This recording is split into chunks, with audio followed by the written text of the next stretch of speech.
வாலிப தம்பி தங்கச்சி, உனக்குள்ள கண்டிப்பா ஹோலி ஸ்பிரிட் வேணும். ஹோலி ஸ்பிரிட் வேணும். நீ கண்டிப்பா பரிசுத்த ஆவியானவரை நீ பெற்றுக்கொண்டுதான் ஆகணும். நீ பெற்று கொண்டாதான் நீ நல்லா இருப்ப. அதனால இன்னைக்கு இருக்கிற பிள்ளைகளுக்கு கை தட்டுறதுக்கு விருப்பம் இல்லை. இன்னைக்கு இருக்கிற பிள்ளைகளுக்கு அந்நிய பாஷையில பேசுறதுக்கு விருப்பம் இல்லை. இல்ல, அந்நிய பாஷை அனுபவம் ஒரு பெரிய அனுபவம். நீ வெட்கப்படவே கூடாது. நீ அதான் ஆண்டவர் சொல்லும் போதே என்ன சொல்றாருன்னா, நீ வெட்கப்படாத ஊழியக்காரனாயும். ஃபர்ஸ்ட் நமக்குள்ள என்ன இருக்கக்கூடாது?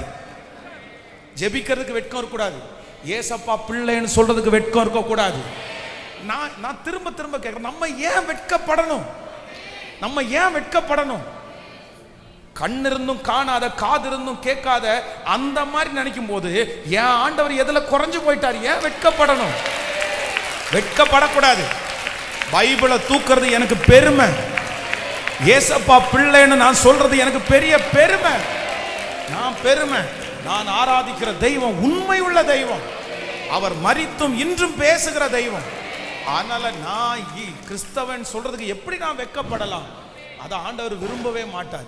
பரிசுத்த ஆவியானவர் செய்கிற ஃபர்ஸ்ட் ஊழியம், நான் உன்னை வளர்ப்பேன். எப்படி வளர்ப்பாராமா? எப்படி வளர்ப்பார்? அக்ஸால பேரை மறக்கூடாது. அக்ஸால எஸ்தரா வளர்க்க. அக்ஸால்ன்றது துக்கம் கஷ்டம் எல்லாம், எஸ்தர் என்றது ஸ்டாரா வளர்க்கும். அப்படின்னா பெரிய நோக்கத்திற்காக நம்மை வளர்க்கிறோம். நம்பர் 2, இரண்டாவது பரிசுத்த ஆவியானவர் செய்கிற இரண்டாவது ஊழியம் நமக்கு என்ன பண்றாருன்னா, கற்றுக் கொடுக்கிறார்.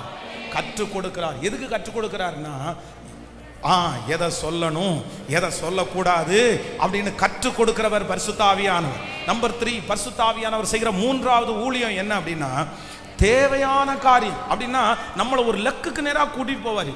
எப்படின்னா, உனக்கு என்னவோ அதுக்கு நேராக கூட்டிட்டு போவார். நமக்கு என்னமோ அதுக்கு நேராக கூட்டிட்டு போவார். வேற எதையுமே என்ன பண்ண மாட்டாரு, அப்படியே டிஸ்டர்ப் பண்ண விட மாட்டார். நம்முடைய வாழ்க்கையில நிலை இல்லாம இருப்போம். எதுன்னே நமக்கு தெரியாது. உங்க ஃபீல்டு என்னன்னு கேட்டா நிறைய பேருக்கு தெரியாது. உங்க எதிர்காலம் என்னன்னு கேட்டா நிறைய பேருக்கு தெரியாது. 50 வயசு ஆயிருக்கும், இன்னும் அவங்களுடைய ஃபீல்டை கண்டுபிடிக்கல. ஆனா இந்த பரிசுத்த ஆவியானவர் என்ன பண்ணுவார் தெரியுமா? உங்க ஃபீல்டு என்னமோ அந்த தேவையான காரியத்திற்கு நேரம் மட்டும் நடத்துவார். வேற எந்த டிஸ்டர்பன்ஸும் உங்களுக்கு வராது. ஆமே. நம்பர் 4, நான்காவதாக பரிசுத்த ஆவியானுடைய ஊழியம் என்ன அப்படின்னு சொன்னா, நீங்க ஒரு ஸ்டேஜ் வளர்ந்துட்டீங்க அப்படின்றதுக்காக உங்களை விட்டுட்டு போகணும்னு நினைக்க மாட்டாரு. ஏன் அப்படின்னா, எப்ப வேணாலும் நம்ம தப்பு பண்ணலாம். நம்ம எவ்வளவு வளர்ந்தாலும் நம்ம தப்பு பண்ணலாம். சொற்ப மதியினம் நமக்கு அவ்வளவு சின்ன விஷயத்தை நம்ம இழந்துருவோம்.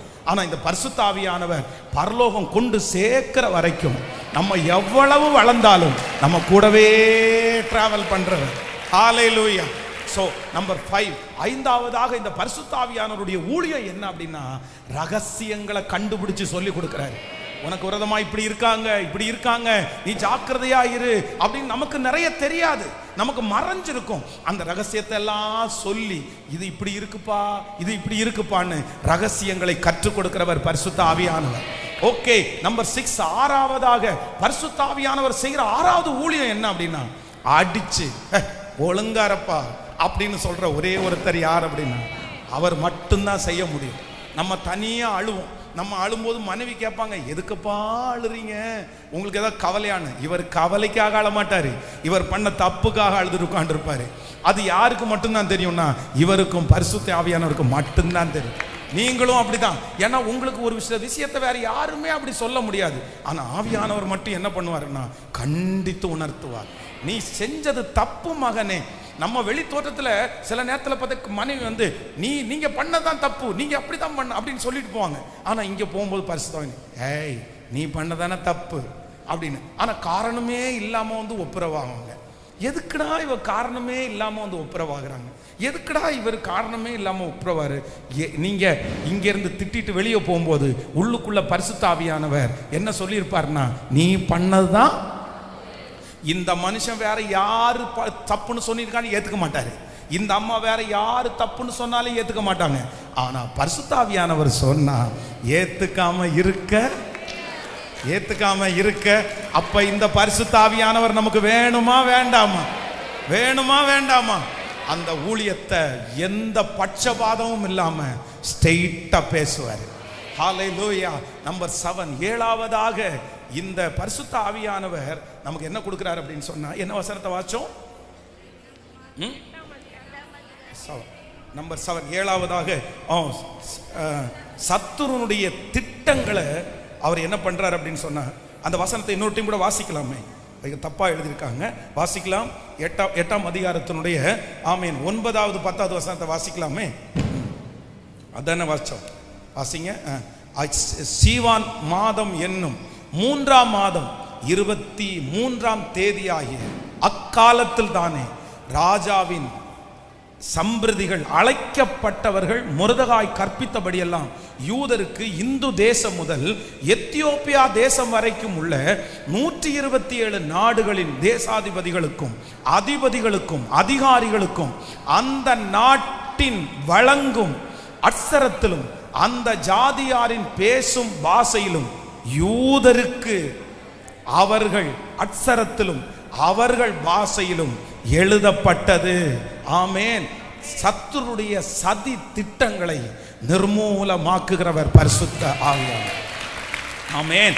நமக்கு விரோதமாய் போடப்படுகிற சத்துருடைய பிளான் திட்டம் இது எல்லாத்தையும் யாரு, அவன் சத்துரு எழுதினது ஒரு பாஷை, ஆனா மொர்தெகாய் எழுதினது 127 நாடுகளுக்கும் அவருக்கு தெரிஞ்ச எல்லா பாஷையிலும் எழுதி, அதுல ஒரு ரொம்ப நல்ல ஒரு வாக்குத்தத்தத்தை ஆண்டவர் பேசினாரு.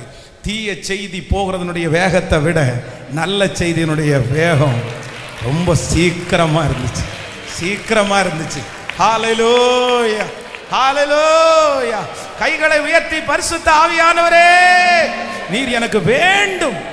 கேளுங்க கேளுங்க, கேட்க கேட்க அந்த பரிசுத்த ஆவியானுடைய மகிமை உங்கள் மேல் ஊற்றப்படட்டும், ஊற்றப்படட்டும், ஊற்றப்படட்டும்.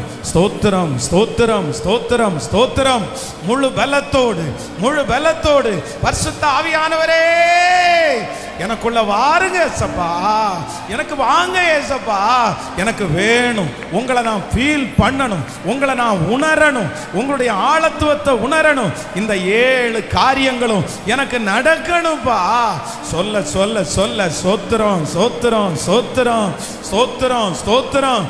அப்பா அப்பா, ஏசப்பா, ஏசப்பா, இப்போ இப்போ பரிசுத்த ஆவியானவர் எனக்குள்ளே நிழலிடுவீராக, என்னை போதித்து நடத்துவீராக.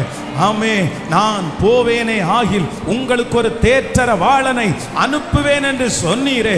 இந்த 100 நாள் ஜெபத்துல என் மேல பரிசுத்த ஆவியானவர் வேணும், என் மேல பரிசுத்த ஆவியானவர் வேணும். பரிசுத்த ஆவியானுடைய மகிமையை நான் உணரணும். ஸ்தோத்திரம், ஸ்தோத்திரம். நான் ஒருவன் மாத்திரம் மீந்திருந்தாலும் பாகாலின் படைகளை நான் எதிர்க்கணும். நான் ஜெபிக்க ஜெபிக்க அற்புதம் நடக்கணும். ஸ்தோத்திரம், ஸ்தோத்திரம், ஸ்தோத்திரம். ஆமென்.